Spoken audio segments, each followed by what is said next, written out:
Hello friends, आपका हमारे YouTube channel Sakshi Singh TET and CTET coaching classes में स्वागत है।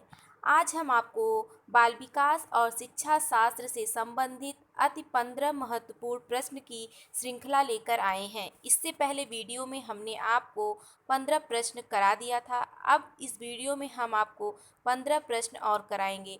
जो भी विद्यार्थी इस बार यूपी टेट या सीटेट का पेपर देने वाले हैं, उनके लिए यह वीडियो अति महत्वपूर्ण है। आप वीडियो को अंत तक देखें और अगर आप चैनल पर नए हैं तो चैनल को सब्सक्राइब, लाइक और शेयर कीजिए। आइए चलते हैं अपने प्रश्न की तरफ। हमने आपको प्रश्न संख्या 1 से प्रश्न संख्या 15 तक इससे पहले वीडियो में करा दिया है। अब इस वीडियो में हम आपको प्रश्न संख्या 16 से प्रश्न संख्या 30 तक कराएंगे, जिसमें आपको 15 अति महत्वपूर्ण प्रश्न देखने को मिलेंगे। Question number 16। एक शिक्षक प्रश्न पत्र बनाने के बाद यह जांच करता है कि क्या प्रश्न परीक्षण के विशिष्ट उद्देश्यों की परीक्षा ले रहे हैं। वह मुख्य रूप से प्रश्न पत्र की के बारे में चिंतित है। किसके बारे में चिंतित है, आपको ये बताना है। ऑप्शन 1 वैधता, ऑप्शन 2 प्रश्नों के प्रकार या ऑप्शन 3 विश्वसनीयता। यहाँ पर आपका कौन सा ऑप्शन सही होगा? यहाँ पर आपका ऑप्शन नंबर 3 जो है वो सही हो जाएगा। विश्वसनीयता के बारे में वो चिंतित रहेंगे। आइए चलते हैं नेक्स्ट क्वेश्चन पर। Question number 17। वाइगॉस्की बच्चों को सीखने में निम्नलिखित में से किस कारक की महत्वपूर्ण भूमिका पर बल देते हैं। आपसे पूछा गया है कि जो लेव वेगास्की हैं, जो मनोवैज्ञानिक हैं, वो बच्चों को सीखने में किस पर सबसे ज़्यादा जो है बल दिए हैं। ऑप्शन नंबर 1 आनुवांशिक, ऑप्शन नंबर 2 सामाजिक, ऑप्शन नंबर 3 नैतिक, ऑप्शन नंबर 4 शारीरिक। तो यहाँ पर आपका कौन सा ऑप्शन सही होगा? तो यहाँ पर आपका ऑप्शन नंबर सेकंड जो है वो सही हो जाएगा। किस पर सबसे ज़्यादा बल दिए हैं? तो सामाजिक पर दिए हैं। आइए चलते हैं नेक्स्ट क्वेश्चन पर। Question number 18। राज्य स्तर की एक एकल गायन प्रतियोगिता के लिए विद्यार्थियों को तैयार करते समय एक विद्यालय लड़कियों को वरीयता देता है। यह क्या दर्शाता है? ऑप्शन 1 लैंगिक पूर्वाग्रह, ऑप्शन आपका 2 है वैश्विक प्रवृत्तियाँ, ऑप्शन 3 प्रयोजनात्मक उपागम या ऑप्शन 4 प्रगतिशील चिंतन। तो आप सीधे जानते हैं कि अगर यहाँ पर जो है लिंग संबंधित जो है वो पक्षपात किया जा रहा है। ऐसा नहीं है कि जो मतलब लड़कियां होती हैं वो अच्छा गाती हैं या लड़के अच्छा गाते हैं। तो यहाँ पर वो विद्यालय लड़कियों को वरीयता दे रहा है, तो आप सीधे से जान गए कि ये लैंगिक पूर्वाग्रह का पालन कर रहा है, मतलब ये पक्षपात कर रहा है ये विद्यालय।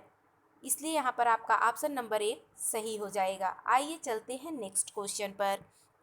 Question number 19। जब बच्चा फेल होता है तो इसका तात्पर्य है कि अगर कोई बच्चा अगर फेल हो रहा है तो उसका क्या तात्पर्य है? कि बच्चा पढ़ाई के लिए योग्य नहीं है, ऑप्शन नंबर 2 बच्चों ने उत्तरों को सही तरीके से याद नहीं किया, या ऑप्शन नंबर 3 व्यवस्था फेल हुई है, या ऑप्शन नंबर 4 बच्चों को प्राइवेट ट्यूशन लेनी चाहिए थी।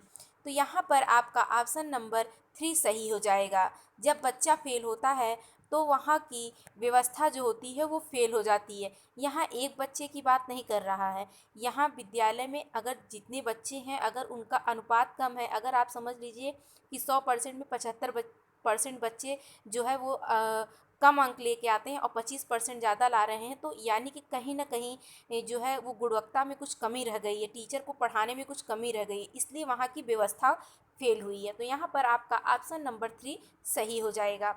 आइए चलते हैं नेक्स्ट क्वेश्चन पर। Question number 20। निम्नलिखित में से कौन सा वस्तुनिष्ठ प्रश्न है? ऑप्शन 1 निबंधात्मक प्रश्न, ऑप्शन 2 सत्य या असत्य, ऑप्शन 3 लघु उत्तरात्मक प्रश्न, या ऑप्शन 4 मुक्त उत्तर वाला प्रश्न। यहाँ वस्तुनिष्ठ की बात कर रहा है कि मतलब एक शब्द में जो उत्तर दिए जाते हैं वो कौन से प्रश्न के अंतर्गत आते हैं। तो यहाँ पर आपका ऑप्शन नंबर जो है वो 2 सही हो जाएगा, सत्य और असत्य। ये कैसे प्रश्न है? ये वस्तुनिष्ठ प्रश्न है। आइए चलते हैं क्वेश्चन नंबर 21 पर। रॉबर्ट्स गेने ने अधिगम की कितनी परिस्थितियां बताई है? बीएड या बीटीसी वाले बच्चे रॉबर्ट्स गेने के बारे में जानते होंगे, इन मनोवैज्ञानिक के बारे में जानते होंगे, तो वही पूछ रहा है कि रॉबर्ट्स गेने ने अधिगम की कितनी परिस्थितियां बताई थी। ऑप्शन 1 8, ऑप्शन 2 7, ऑप्शन 3 5 या ऑप्शन 4 6। तो यहाँ पर रॉबर्ट्स गेने ने अधिगम की कितनी भी परिस्थितियाँ बताई थी? तो 8 बताई थी। ये बहुत ही महत्वपूर्ण प्रश्न है, आप इसको एकदम अच्छे से याद कर लें। आइए चलते हैं क्वेश्चन नंबर 22 पर। शिक्षा मनोविज्ञान के अंतर्गत शिक्षा से संबंधित संपूर्ण व्यवहार और व्यक्तिगत आ जाता है। यह परिभाषा किसके द्वारा दी गई थी? एक या दो डिफिनीशन आपको यूपी टेट में ज़रूर पूछता है, तो इसलिए आप ज़्यादा से ज़्यादा जो है वो परिभाषा भी याद कर लें। अगर आप चाहेंगे तो आप नीचे कमेंट बॉक्स में मुझे बताइएगा, तो मैं आपको अलग से डिफिनीशन, मतलब कौन से मनोवैज्ञानिक ने कौन सी परिभाषा दी है, मैं उसके बारे में पूरा एक वीडियो बना दूंगी। तो यहाँ पर आप बताइए कि शिक्षा मनोविज्ञान के अंतर्गत शिक्षा से संबंधित संपूर्ण व्यवहार और व्यक्तित्व आ जाता है। यह परिभाषा किसने दी थी? ऑप्शन नंबर 1 क्रो व क्रो ने, ऑप्शन नंबर 2 कॉलसनिक ने, या ऑप्शन नंबर 3 स्कीनर ने, ऑप्शन नंबर 4 थांडाइक ने। तो यहाँ पर आपका ऑप्शन नंबर 3 सही हो जाएगा। किसने दी थी? तो स्कीनर ने दी थी। आइए चलते हैं नेक्स्ट क्वेश्चन पर। Question number 23। शिक्षा मनोविज्ञान व्यक्ति के जन्म से वृद्धावस्था तक सीखने के अनुभवों का वर्णन और व्याख्या करता है। ये किसने कहा था? ये किस मनोवैज्ञानिक ने कहा था? Option 1 Skinner, option 2 crow and crow, option 3 brown या ऑप्शन 4 कुपुस्वामी। तो शिक्षा मनोविज्ञान व्यक्ति के जन्म से वृद्धा अवस्था तक सीखने के अनुभवों का वर्णन करती है। ये कौन कहा था? ये आपका क्रो एंड क्रो कहे थे। यहाँ पर ऑप्शन नंबर 2 सही हो जाएगा। आइए चलते हैं नेक्स्ट क्वेश्चन पर। Question number 24। बालक के शारीरिक वृद्धि व विकास को प्रभावित करते हैं। क्वेश्चन पूछ रहा है कि बालक के शारीरिक वृद्धि व विकास को कौन प्रभावित करता है? ऑप्शन 1 वंशानुक्रम, ऑप्शन 2 वातावरण, ऑप्शन 3 वंशानुक्रम व वातावरण दोनों, या ऑप्शन 4 केवल वंशानुक्रम। तो यहाँ पर आपका ऑप्शन नंबर 3 जो है वो सही हो जाएगा। वंशानुक्रम व वातावरण, ये दोनों जो हैं वो बालक के शारीरिक वृद्धि और विकास को प्रभावित करते हैं। अगर आप हमारे चैनल पर नए हैं तो हमारे चैनल को सब्सक्राइब कीजिए, लाइक कीजिए और शेयर कीजिए। आपके लाइक करने से हमें मोटिवेशन मिलता है। तो प्लीज़, अगर आपका ज़्यादा समय भी नहीं लगेगा, आप बस लाइक ज़रूर करें वीडियो को। आइए चलते हैं नेक्स्ट क्वेश्चन पर। Question number 25। किशोरावस्था वह अवस्था है जिसमें बालक परिपक्वता की ओर अग्रसर होता है। यह कथन किस मनोवैज्ञानिक ने कहा था? ऑप्शन ए स्टेनॉल होगा यहाँ पे, ऑप्शन 2 जर्सिल्ड ने, ऑप्शन 3 हरलाक ने, या ऑप्शन 4 उपयुक्त में से कोई नहीं। तो किशोरावस्था वह अवस्था है जिसमें बालक परिपक्वता की ओर अग्रसर होता है। इस चारों ऑप्शन में कोई नहीं कहा था। यहाँ पर आपका ऑप्शन 4 होगा, उपयुक्त में से कोई नहीं। लेकिन यह परिभाषा किस मनोवैज्ञानिक ने दी थी? आप नीचे कमेंट बॉक्स में कमेंट कर कर जरूर बताएं कि किशोरावस्था वह अवस्था है जिसमें बालक परिपक्वता की ओर अग्रसर होता है। इस परिभाषा को किस मनोवैज्ञानिक ने दिया था? आप नीचे कमेंट बॉक्स में जरूर कमेंट करके बताएं। आइए चलते हैं क्वेश्चन नंबर 26 पर। निम्न में से कौन अधिगम प्रक्रिया का पक्ष नहीं है? ऑप्शन 1 उद्देश्य, ऑप्शन 2 अभिप्रेरणा, ऑप्शन 3 दबाव, या ऑप्शन 4 पुनर्बलन। तो आप सीधे देख रहे हैं कि यहाँ पर ऑप्शन 3 जो है वो सही है। उद्देश्य, अभिप्रेरणा और पुनर्बलन जो है वो अधिगम प्रक्रिया का पक्ष है, लेकिन दबाव जो है वो अधिगम प्रक्रिया का पक्ष नहीं है। यहाँ पर आपका ऑप्शन नंबर 3 सही हो जाएगा। आइए चलते हैं नेक्स्ट क्वेश्चन पर। Question number 27।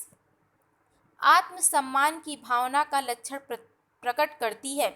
कौन सी ऐसी अवस्था है जो आत्मसम्मान की भावना का लक्षण प्रकट करती है? ऑप्शन 1 बाल्यावस्था, ऑप्शन 2 किशोरावस्था, ऑप्शन 3 शैशवावस्था, या ऑप्शन 4 प्रौढ़ावस्था। तो आत्मसम्मान की भावना जो है वो सबसे ज़्यादा किस में प्रकट होती है?